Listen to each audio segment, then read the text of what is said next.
Well, a couple of years ago, my dear friend Randy and I did a kind of an overview, a quick synopsis of the classic jazz tune, Autumn Leaves, the brown-eyed girl of jazz music.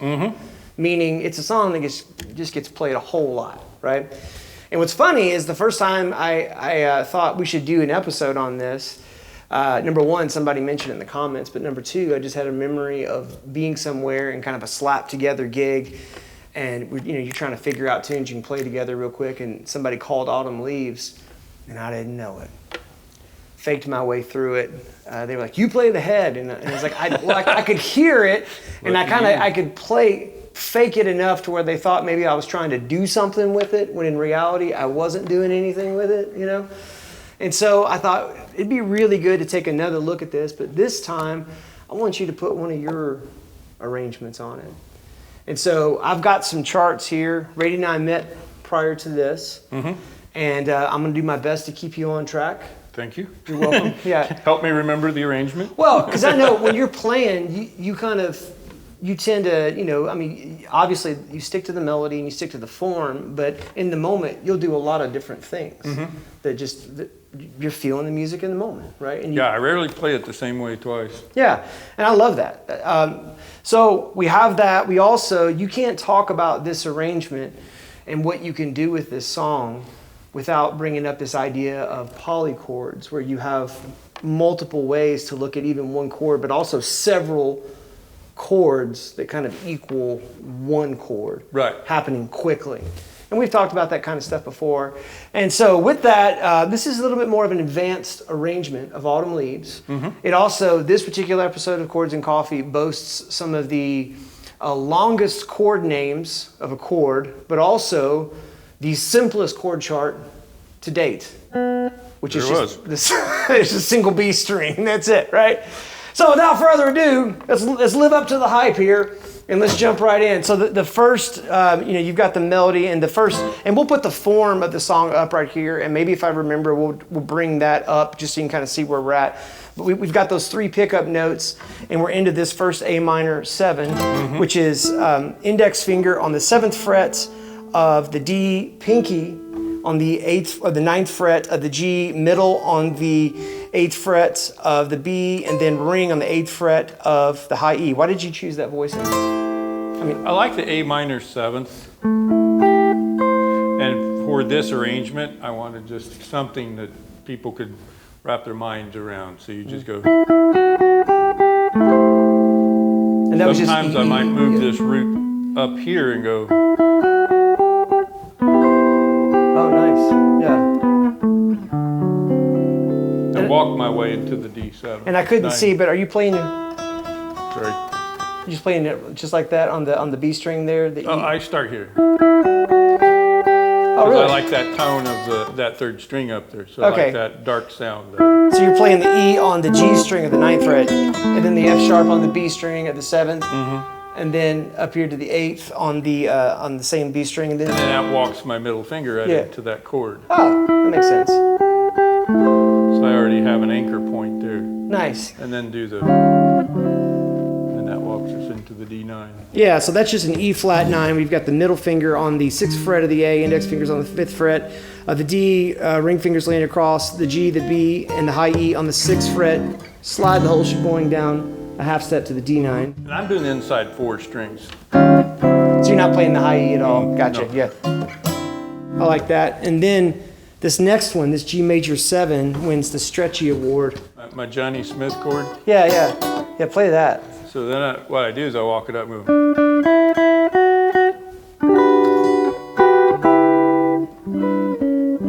Oh, that's so great. So what you got there is, I think from my mind, I like to start with my index finger on the 7th fret of the high E and the B.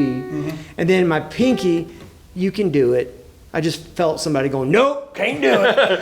I'm out. You notice, before we played, I noticed you like, let me bring my strap, because you like to wear your guitar almost in a classical position. Yeah. For this very reason, probably. Yeah. Because that way I can stretch and get all of the crazy chords and do that. Yeah. I have this one crazy chord that I show my students where I stretch from the 2nd fret here all the way up to the 7th fret. That's awesome. I can't remember if it was the Autumn Leaves lesson or one before, but we did one lesson in your lesson room on my phone where you did your thumb thing. Did the little... Yeah, he has an unnatural thumb trick. Yeah. You'll have to go back and watch that, but when you close up in on that, you're like, what'd you do? Take a razor blade and slip your webbing? Slip your webbing? I don't know, that didn't sound right. Let's do like Marvel Comics. Go back to issue number 23. Exactly. All right, back to this G major 7 chord. Index finger on the 7th fret of the high E and the B, and then your pinky is going to be on the 12th fret of the G, and then ring is going to be on the 12th fret of the D. Because I like that minor second between the G and the F sharp. Yeah. So it gives lovely. it that tension. Yeah. I continue the tension a little bit here. Finally resolve it. And walk my way to the G6. Yeah, so that walk down, you get to that, it's not just another G major 7, right? And so this is going to be 7th fret of the high E with the index finger, middle finger is going to be on the 8th fret of the B, then pinky's going to be on the 11th fret of the G. And then to this G6, somebody's going to go, that's E minor, and you would be correct. It would be correct. Yeah, yes. but we're thinking of this with all over G. Right. Right. So that's going to be index finger on the 7th fret of the high E, middle finger is going to be on the 8th fret of the B, and then ring finger is going to be on the 9th fret of the D. And then from here, you did this really beautiful... Right, the C major 7, sharp 4. And then what's that little finger move you do right there, little finger slip? Yeah, so what that is, that's a C major 7, sharp 11, that kind of that C That Lydian. occurs naturally in the key of G. Yes, and you have your middle finger, is that how you build it? Middle finger on the 8th fret of the E, skip the A, you're gonna have your ring finger on the D string of the 9th fret, pinky's gonna be on the 9th fret of the G, and then index finger is gonna be on the 7th fret of the B, and then are you moving that?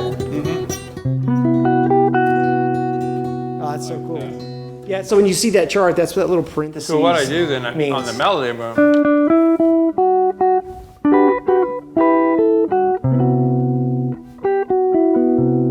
And that's sort of like a little fill-in before the next pickup starts. And so then... Because on the melody, it just stops, right? It's static. The melody just goes... And it's just there. Right. You know? So here it creates movement.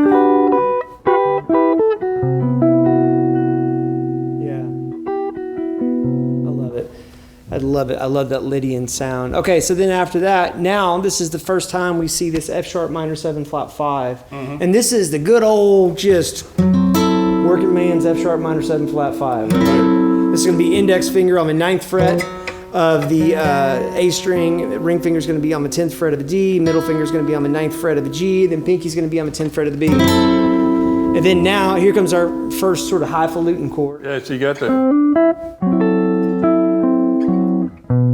And you're altered.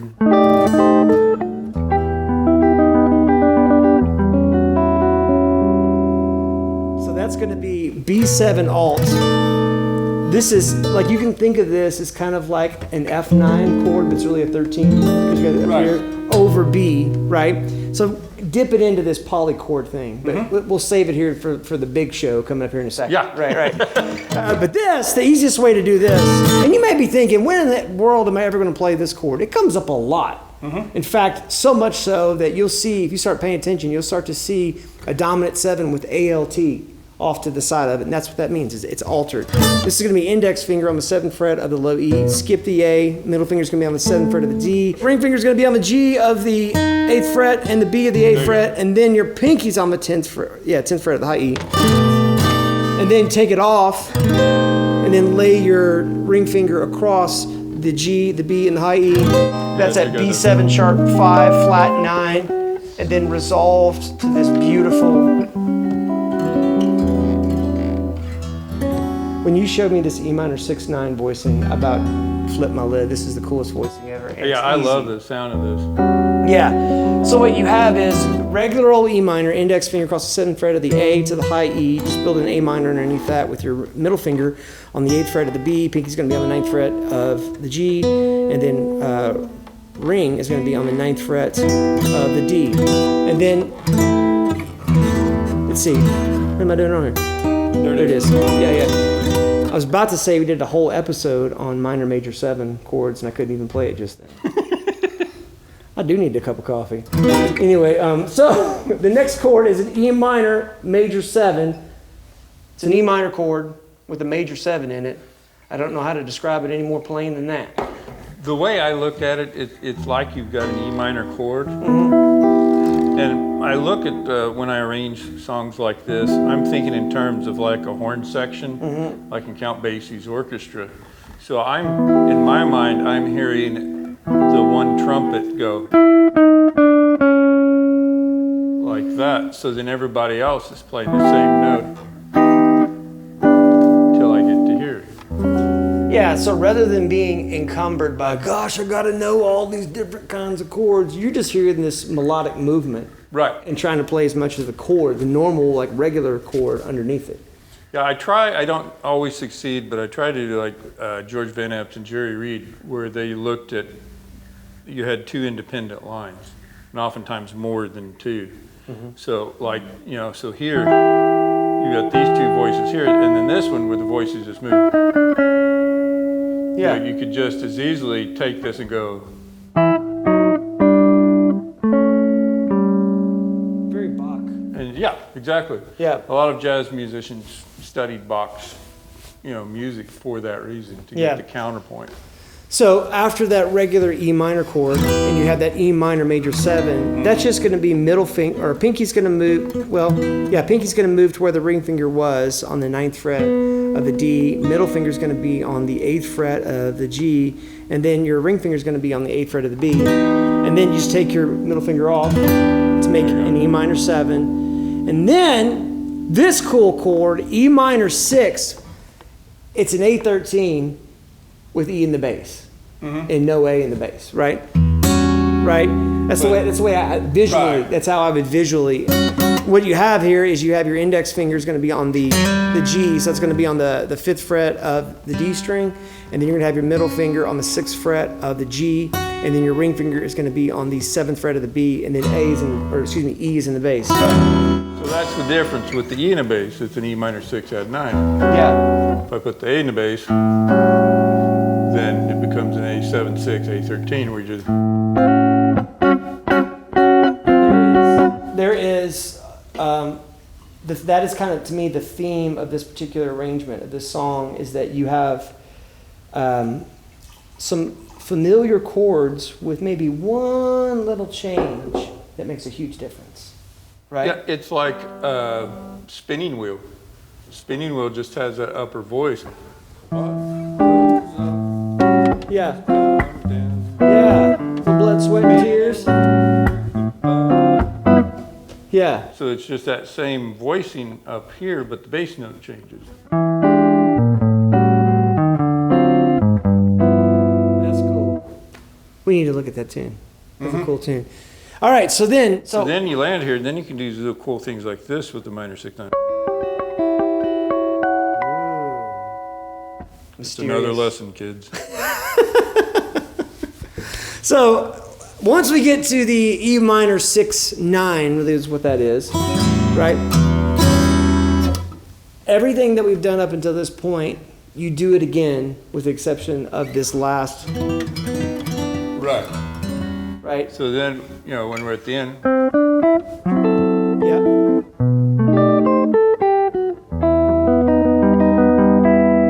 And so that little maneuver there, we're coming to this E minor. So that's going to be, are you building that with your index finger free so you can hit this? Yes, I'm doing it this way. See it like this? Oh, you're just laying it down. Gotcha. So you're going to have your middle finger on the 5th fret of the D, index finger is going to be on the 4th fret of the G, ring finger is going to be on the 5th fret of the B, and then I'm going to take my ring finger off and lay my index finger down on that 4th fret. What is that? Well, that's an E minor to E minor major 7 back to this E minor. Right, so I'm just going back to the leading tone. And then the leading tone pulls you back to the root. I also think because of these chord voicings and because you've introduced, because leading tone has tension in it, right? Even though it's pulling you back home, it's tense while it's doing it. It's like your mom yanking your ear, you know what I mean? Pretty much, yes. Yeah, and so because of all that tension that you've introduced early on, and even with these that kind of stuff. What you decided to do on the B section is more palatable because you've already introduced this tension. Right? Which I think is genius. So let's talk about that. And the leading tone is cool because you have, like, if we're in the harmonic minor, you do that. And if I don't do that, it just, everybody's like, Right. finish it. You know, Yeah, and yeah. sometimes I'll stop right there intentionally on the end of a song, you know, especially a song like this, because I want that moodiness. Yeah. Oh, yeah. And then just leave it alone, leave them hanging, you know. Yeah. So, next up, this is where you start to do some really cool things here. I mean, all that was cool before, but this is where it gets kind of dense to me. So show them this really cool voicing for this F sharp minor 7 flat 5. So if I'm going to go at this point, I'm going to put the form back up here, which is this thing here, where you can see all the chords. Maybe if I can get it. I ain't got no fingernails. There we go. This guy here, this will be on the screen. And we are now at this B section, okay, that starts with this F sharp minor 7 flat 5. Maybe Jordan could highlight that for me. Ah, sweet Jordan. All right. So here we go. Lots of work. And so anyway, love you, buddy. Thing, Grandpa, gonna do this. So this is a really cool voicing. You're gonna have your middle finger on the 7th fret of the A string. Ring finger is gonna be on the 7th fret of the D. Index finger is gonna be on the 5th fret of the G, and then pinky is gonna be on the 7th fret of the B. This voicing, it's a prime example of why we play drop 2 chords in different areas on the fretboard, because that chord shows up here. There, like that. But it's bright sounding. I want the moodiness for this song, so a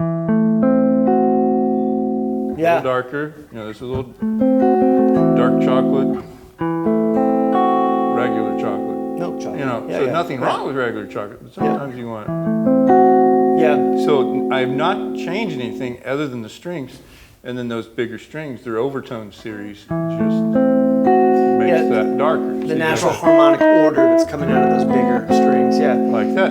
So there's nothing extraordinary about that voicing other than where I'm playing it. Well, I'll say this about that. Somebody right now is looking at that and going, hey, ain't that an A minor 6? They would be correct. That's right, it is. And in fact, we've talked about this a lot, you know, any minor 7 flat 5 chord, but let's just pick on F sharp minor 7 flat 5. It's literally A minor with F sharp in the bass. Right. But in the world of solo guitar arrangement, where it's just us, you know, just you playing, or even if you were playing with the bass player, you don't even have to play that F sharp down there because you got a bass A lot player of doing times it. I stay away from that Yeah. because I will crash into the bass player. Yeah. Bass players got their own lines, they're doing things, so I have to listen. And so a lot of times I won't land there. Because the bass unless player we might be both moving know. and Yeah. doing something, and if you're hitting that F sharp, you're almost kind of caging them in a little bit. Yes, exactly. Yeah, good point. So we're here, and then from this moment here, we're now going to move to a B7 flat 9 over D sharp, right? Which you're doing like this, right?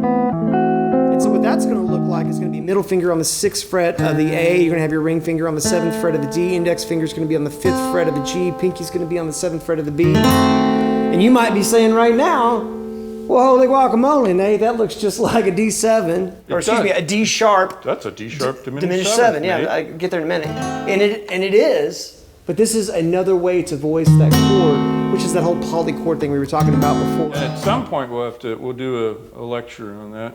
I said lecture. So it's a D sharp diminished 7th. Yeah, But if I put the B here,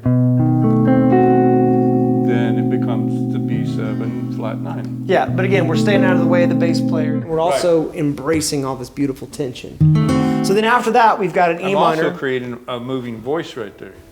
So if I go back to that F sharp minor 7 flat 5, Yeah. there's my flat 9, but I've just, so the only difference between these two chords is that note. F sharp minor 7 flat 5, B7 flat 9. So that's the other reason I chose it, is to get that movement. That's beautiful. give them a little bit of a break here, and we get a good old-fashioned E minor straight out of Mel Bay, page 4, right? And this is going to be index. I believe so. If that's what we've got on the chart. Yeah, that's what we got on the chart. Index finger is going to be on the 7th fret of the A. Ring finger is going to be on the 9th fret of the D. Pinky's on the 9th fret of the G. Middle finger's on the 8th fret of the B. And then right here we have. So I was nice to them. Wow. Yeah, but then you came down here and you. To them. I think you do a mean chord here in a second. Okay. And then from here you went from here down to this. That was it. Yep. As we said before, I forget my arrangement.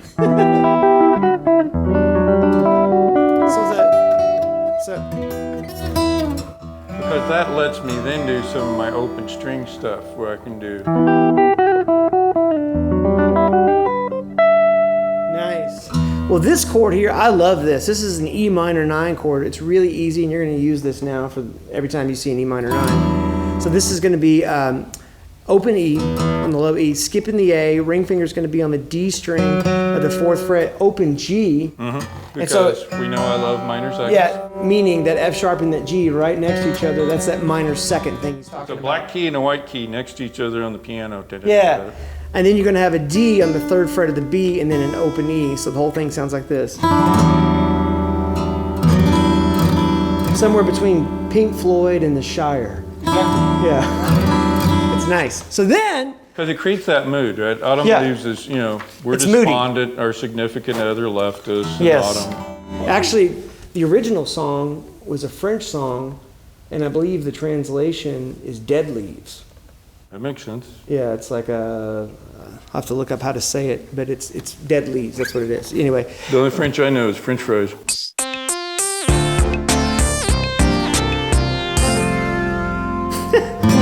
Then we have this A minor 9, and this is going to be an open A. Do you use this with no index finger? Right, so we've landed here. And again, because I want those open strings, right? Yeah, so yeah. I want Show so them I can do that kind of noise. Show them the Lenny Bro thing.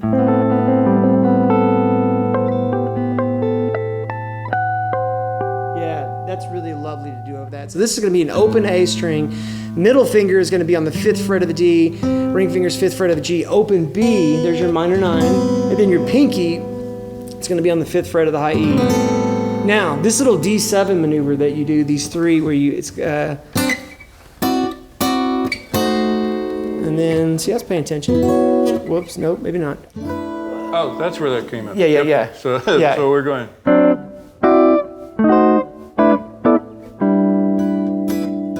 Oh, yeah.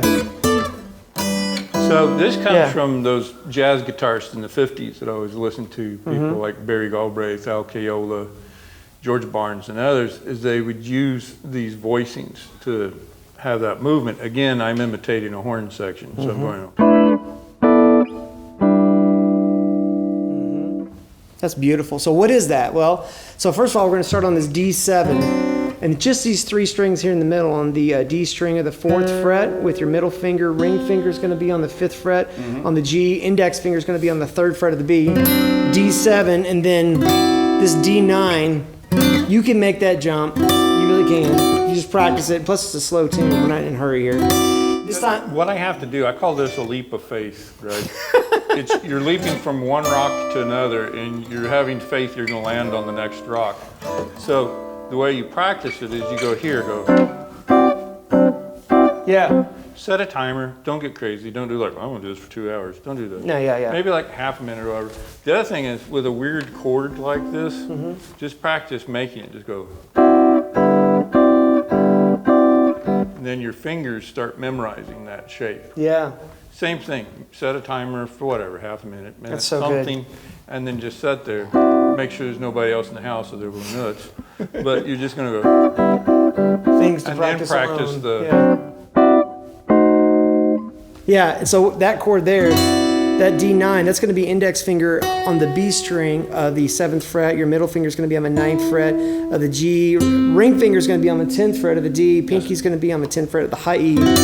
So you've got this. And then from here, now you might be confused on this one because this is another one. There's a couple different ways to look at it. It's a D7 flat 9. You're going to have your index finger on the 7th fret of the D. Ring finger is going to be on the 8th fret of the G. Middle finger is going to be on the B string of the 7th fret, and then pinky is going to be on the 8th fret of the high E. Wait a minute, Nate. Isn't that a C diminished 7? I was getting ready to ask that, yes. It is, but it's also, if we're thinking about this over a D, then we're basically, there's your 5th, there's your flat 9, there's your major 3rd, there's your flat 7. So it's just, Randy is very cleverly kind of woven these things together. And then we resolve And it's voice leading. Go ahead. That's what I'm doing. Voice leading, yes. So from here, top note goes down there. Second string doesn't move. Third string moves down a half step. Then the 4th string makes the biggest leap. So that even though these chords are played together in a block, you still are moving your voices. Like horns. Just like a horn section. Exactly. Right? One horn stays here. Yeah. Everybody else is going. Yeah, that's beautiful. And that whole thing resolves to this chord here, this G6-9. This is going to be middle finger on the 7th fret of the D string. Your ring finger is going to be on the G string of the 7th fret. Index is going to be on the 5th fret of the B. And then your pinky is going to be on the 7th fret of the high E. But you don't stay here long either, do you? You go. There you go. Right? And again, because the original melody just stays, right? The original melody just stops on that note. So we have to create some kind of movement. So this is a G6-9. This is a G6-9. And this is, we actually did a whole episode on 6/9 chords. Yeah, and this is, I think we did. I know I talked about it a lot. Anyway, but Jordan will put the thumbnail of this up right there, and this is that, boom, that episode. But this is, if you don't know this shape, man, this is the, to me, this is the, every song like in the late 50s that ends on the, that kind of thing. And it shows up a lot in swing jazz. Yes. Like with Charlie Christian and specifically Django. Oh, yeah. Django would use that, and he would do his things like, you're doing that minor swing, we're going.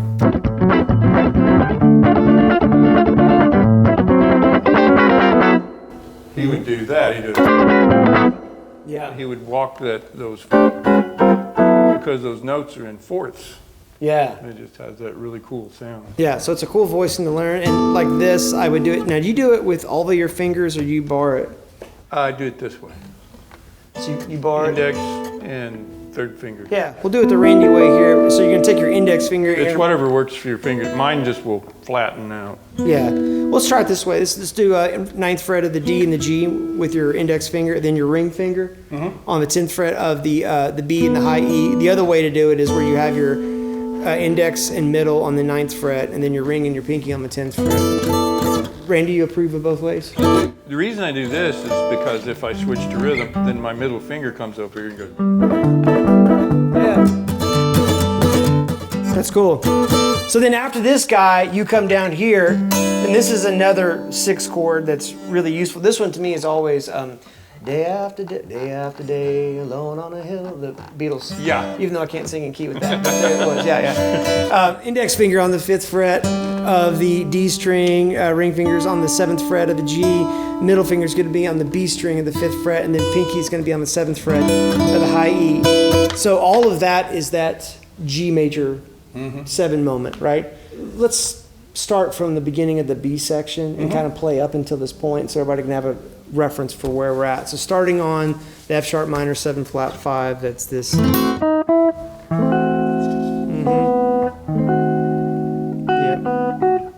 There's that E minor, then the cool E minor 9. Beautiful A minor 9 chord, yeah. These 3 D7s.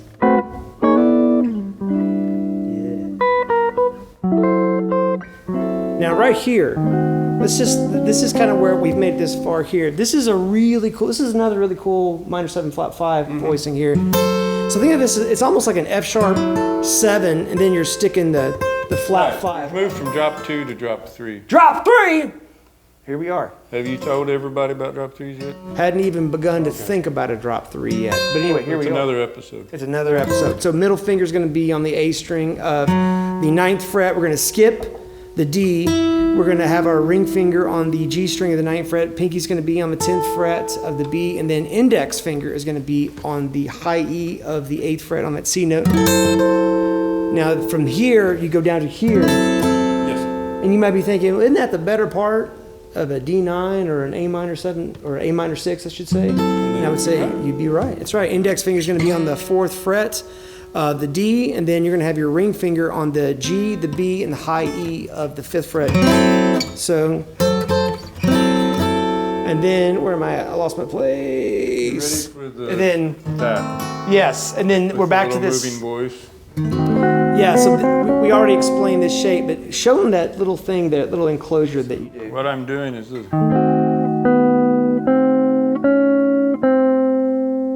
This builds tension. I'm encircling that note.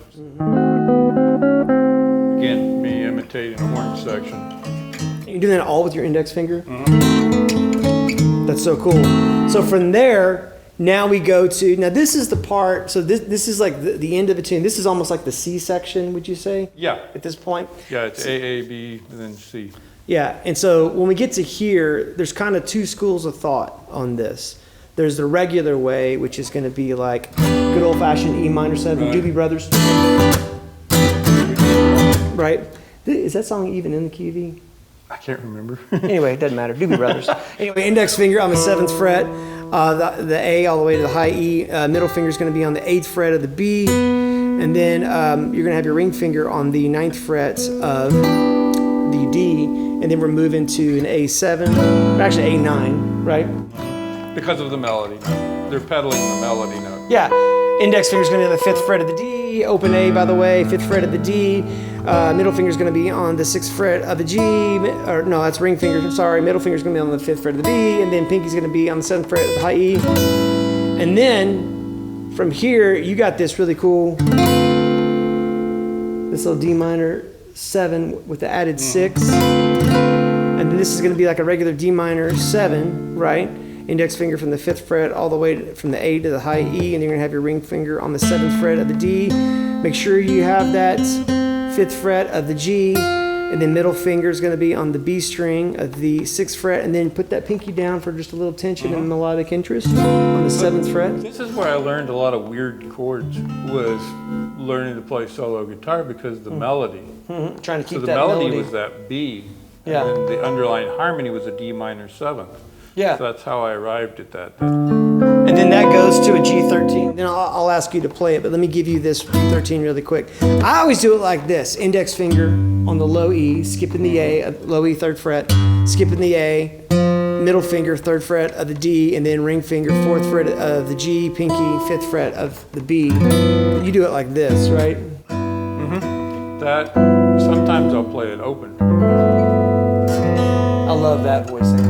It's not always appropriate depending on what you're doing, but I love Right. that voice. Yeah, but could you play that little section so they could hear how that So goes? then we've got that.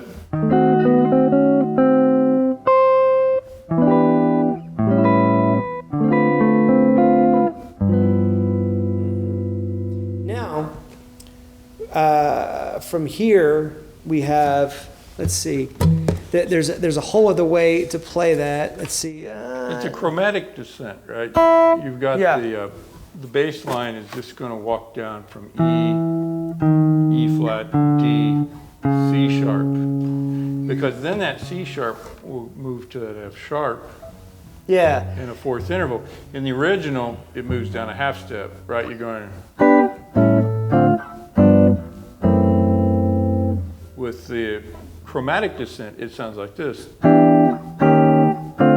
Yeah, but you had some really spicy chords that you Like showed me that. that was like this. Right. Yeah, do that. But that's how we're arriving at the Oh, spicy gotcha. Yeah, chords, yes. is Yeah. was to do that, right? So then what I do is we'll do the E minor 9th. So this essentially is going to be, you're making a G major 7th, right? With Like, an E in the bass. yeah, and it's like kind of that C shape, like that C major 7 shape, right? It's going to be index finger on the 7th fret of the B, the E, or excuse me, the G, the B, and the high E. Okay, and then put your ring finger on the 9th fret of the D, and then pinky on the 10th fret of the A, and then open E. Your new new favorite way to play E minor 9, right? And then we go to the E flat 7 sharp 5. So this one, this is going to be index finger on the 11th fret of the low E. Skip the A, middle finger on the 11th fret of the D. Ring finger is going to be on the 12th fret of the G. Pinky is going to be on the 12th fret of the B. There you go. And then, whoops, this guy here, right? And then your D13. And this is going to be middle finger on the 10th fret of the low E. Skipping the A. Pinky is going to be on the 10th fret of the D. Middle finger, no wait, ring finger. I get my fingers confuzzled. All right, yeah, ring finger's gonna be on the low E of the 10th fret. Pinky's gonna be on the 10th fret of the D. Middle finger is gonna be on the 9th fret of the G, and then your index is gonna be laying on the B and the high E of the 7th fret. And then to this cool little guy here, right? So that's just the C sharp 7, but we've put the sharp 4 back in. And then this is going to be basically your index finger doesn't move, stays on the 7th stays fret. Right there. Yeah, your pinky is going to come down here. Because again, we're pedaling that top melody note. Exactly, yeah. So your pinky is going to come up here to the 10th fret of the G. Your ring finger is going to be on the 9th fret of the D, and then your middle finger is going to be on the 9th fret of the low E. So could you play that whole passage there? Go ahead. Yeah, so what we've got is a...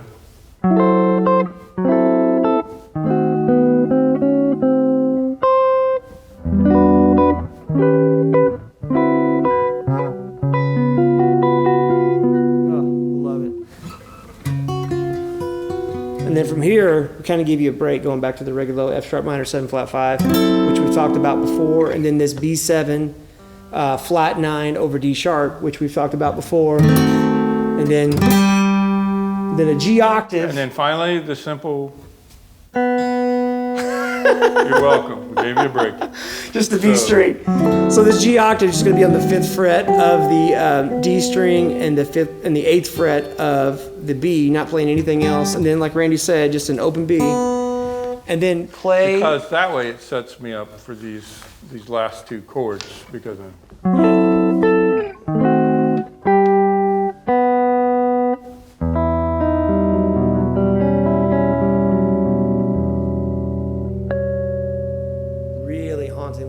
So you're going to love this. This is actually really simple.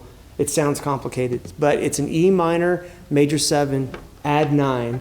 Long name, but all you're doing is it's almost like you're playing a B chord. Almost, yeah. Almost, but index finger on the 2nd fret of the A, ring finger on the 4th fret of the D, open G, there's where it gets different, pinky on the 4th fret of the B, and then strum everything else open. And now we have two sets of minor seconds. Yeah. We know Randy likes minor seconds. Yeah, so you got the F sharp and the G, and then you got the D sharp and the E. Real tense, and then to resolve it, you're basically keeping everything, but you're moving is it your middle finger? Yeah, so my middle finger comes over to the C sharp. So C sharp on the 2nd fret. And you get to go.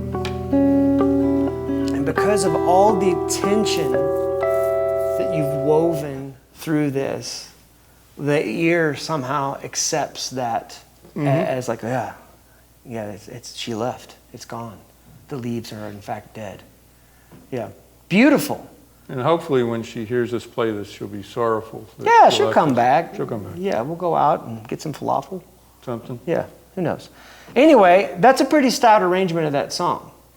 And sometimes a song like that, which gets played a lot and sometimes gets a bad rap amongst the jazz elite out there, sometimes just a little tweaking and reinventing. And I know that you guys play that, and sometimes when you're playing with the singer, she'll sing it in French and back and forth between French and English, and that kind of breathes new life into it too. Just anything you can do to make it unique and fresh again. Well, that was a lot. That was pretty dense, and I'm really grateful that you took the time, because I know it took a lot of your time, and I learned a lot. So thank you. You're welcome. You're still one of my favorite guitar players. Thanks for having me. Thank you. It's truth. Yeah, absolutely. We do this every Saturday morning, not always with Randy, but if he's available, you never know. He might be in a Chords and Coffee every Saturday morning at 9 a.m. Central Time. This is what we're doing. You know what we're doing?